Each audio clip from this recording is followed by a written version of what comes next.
नमस्कार, स्वागत आहे तुमचं आपल्या मम्मीज कोल्हापुरी किचन अँड लाईफस्टाईलमध्ये.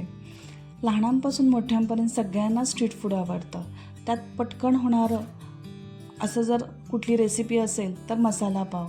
अगदी करायला सोपी आणि घरच्या साहित्यात तयार होणारी.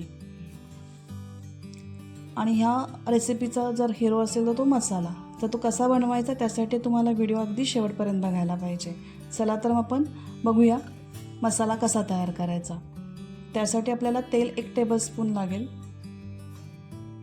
आणि बटर 1 टेबलस्पून टाका. तेल गरम झालं की त्याच्यामध्ये कांदे 2 बारीक कट करून टाका. तर कांदा व्यवस्थित परतून घ्या.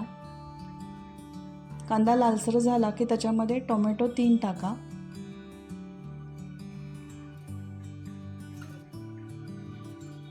तर टोमॅटो ही अगदी मऊ होईस्तोपर्यंत परतून घ्या. त्यासाठी आपल्याला मीठ आणि साखर चवीनुसार आत्ताच टाकायचं आहे. अगदी मॅश करत करत आपल्याला हे परतवायचे आहेत.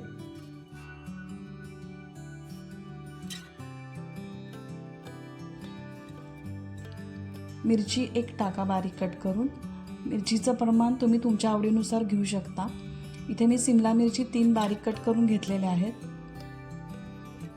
त्याचा कच्चेपणा जाऊस्तोपर्यंत आपल्याला परतवायचं आहे.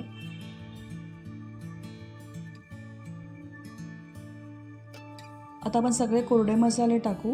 हळद पाव टीस्पून टाका. काश्मीरी तिखट पावडर 2 टीस्पून टाका. ह्याच्यामुळे कलर खूप छान येईल आणि चवीलाही खूप छान लागेल. तर व्यवस्थित कोरडे मसाले भाजून घ्या. पावभाजी मसाला 1 टीस्पून टाका. तर कोरडे मसाले जळू नयेत म्हणून आपल्याला पाणी अर्धी वाटी टाकायचं आहे.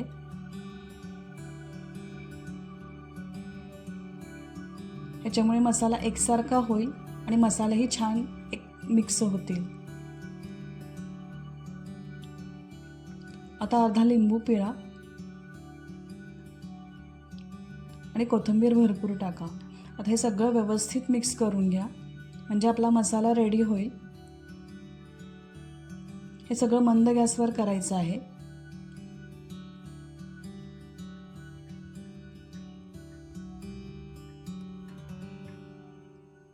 आता एका सपाट पॅनमध्ये बटर 1 टीस्पून टाका.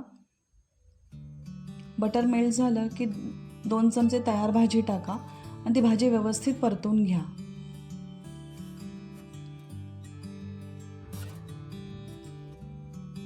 तर भाजी परतली की पावभाजीचे जे पाव असतात त्याच्यामध्ये कट करून आपल्याला असे परतवून घ्यायचे आहेत.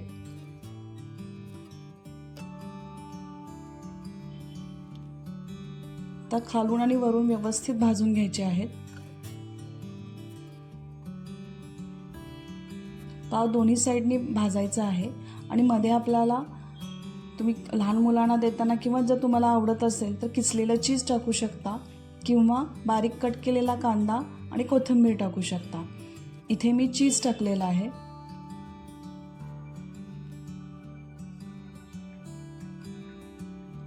या पद्धतीने तुम्ही किसलेलं चीज टाकू शकता.